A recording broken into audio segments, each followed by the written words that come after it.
warahmatullahi wabarakatuh. Salam sejahtera untuk kita semua. Di sini saya akan menjelaskan bab 16, menyelesaikan pengujian dalam siklus penjualan dan penagihan piutang dagang. Adapun tujuan audit yang berkaitan dengan saldo piutang. Yang pertama, piutang usaha dan neraca sama dengan file induk terkait. Yang kedua, piutang usaha yang dicatat ada.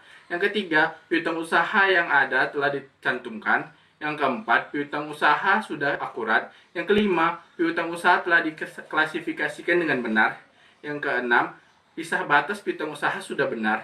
Yang ketujuh, piutang usaha telah dinyatakan pada nilai realisasi. Yang kedelapan, klien memiliki hak atas piutang dagang. Selanjutnya, metodologi untuk merancang pengujian atas rincian saldo bagi piutang dagang. Yang pertama, mengidentifikasikan risiko bisnis klien yang mempengaruhi piutang dagang. Auditor mempelajari industri dan lingkungan eksternal klien serta mengevaluasi tujuan manajemen dan proses bisnis untuk mengidentifikasikan risiko bisnis klien yang signifikan yang dapat mempengaruhi laporan keuangan, terutama piutang dagang. Menetapkan materialitas kinerja dan menilai risiko inheren. Pertama, auditor akan memutuskan pertimbangan pendahuluan mengenai materialitas laporan keuangan secara keseluruhan dan kemudian mengalokasikan jumlah pertimbangan pendahuluan ke setiap akun neraca termasuk piutang usaha. Kemudian menilai risiko inheren bagi setiap tujuan akun-akun seperti piutang usaha. Auditor mempertimbangkan risiko bisnis klien dan sifat klien serta industrinya. Menilai risiko pengendalian untuk siklus penjualan dan penagihan. Auditor harus memperhatikan 3 aspek pengendalian internal. Yang pertama, pengendalian yang mencegah dan mendeteksi penggelapan. Yang kedua, pengendalian terhadap pisah batas. Yang ketiga, pengendalian yang terkait dengan penyisihan piutang tak tertagih. Selanjutnya, merancang dan melaksanakan pengujian pengendalian dan pengujian substansif atas transaksi.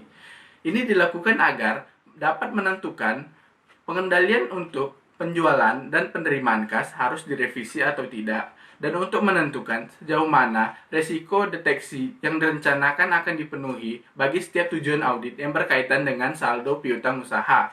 Selanjutnya, merancang dan melaksanakan prosedur analitis. Auditor melakukan prosedur analitis untuk siklus penjualan dan penagihan secara keseluruhan.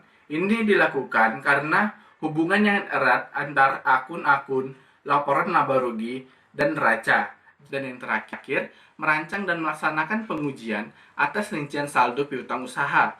Pengujian atas rincian saldo yang tepat bergantung pada faktor-faktor yang tercantum pada kertas kerja. Materi selanjutnya, merancang pengujian atas rincian saldo. Yang pertama, piutang usaha telah dicantumkan dengan benar dan sama dengan file induk serta buku besar.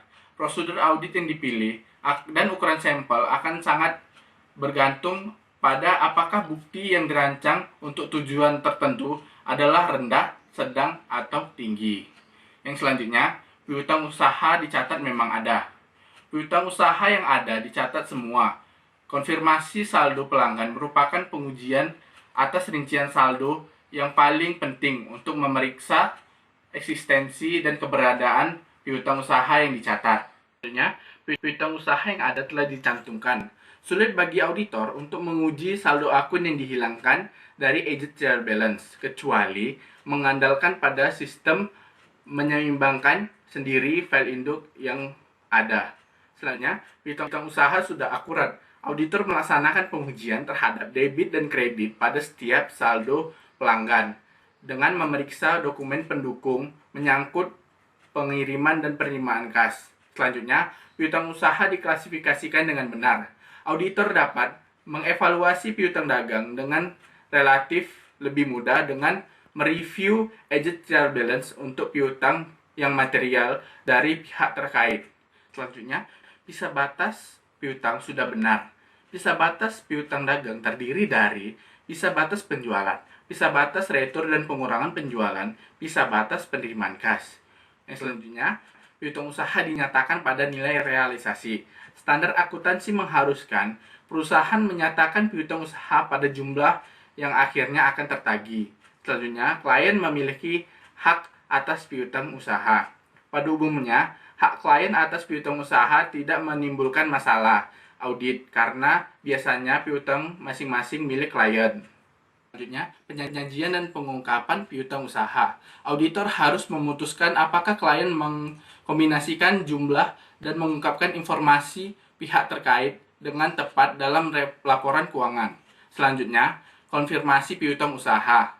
Terdapat pengecualian konfirmasi piutang usaha pada kondisi tertentu. Yang pertama, auditor mempertimbangkan konfirmasi bukti yang tidak efektif karena tingkat responnya kemungkinan tidak akan memadai. Selanjutnya, gabungan tingkat risiko inheren dan risiko pengendalian adalah rendah dan bukti substansif lainnya dapat dikonfirmasikan untuk menyediakan bukti yang mencukupi.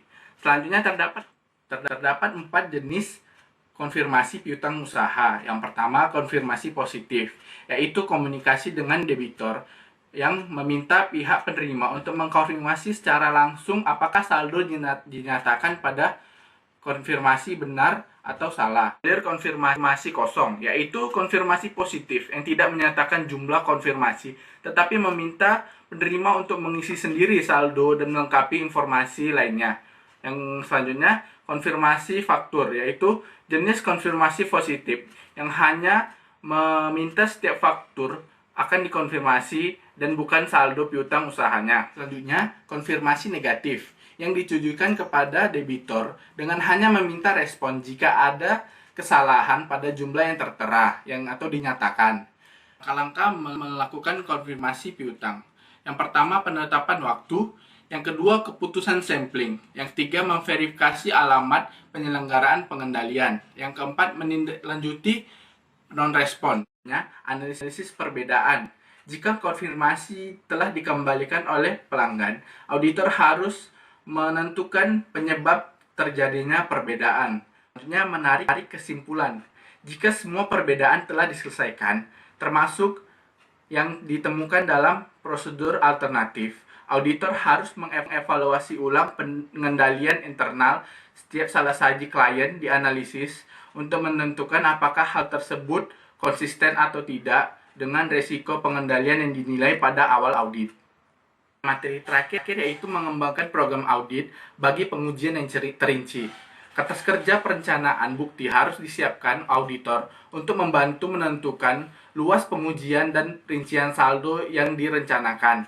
Sumber setiap baris adalah sebagai berikut. Yang pertama, salah saji yang dapat ditoleransi.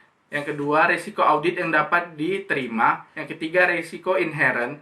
Yang keempat, risiko pengendalian. Yang kelima, hasil penguji alternatif atas transaksi. Demikian pemaparan saya tentang bab 16 ini. Jika ada kesalahan, saya mohon maaf. Terima kasih telah menonton. Semoga yang saya sampaikan dapat bermanfaat bagi kita semua. Assalamualaikum warahmatullahi wabarakatuh. Salam sejahtera untuk kita semua.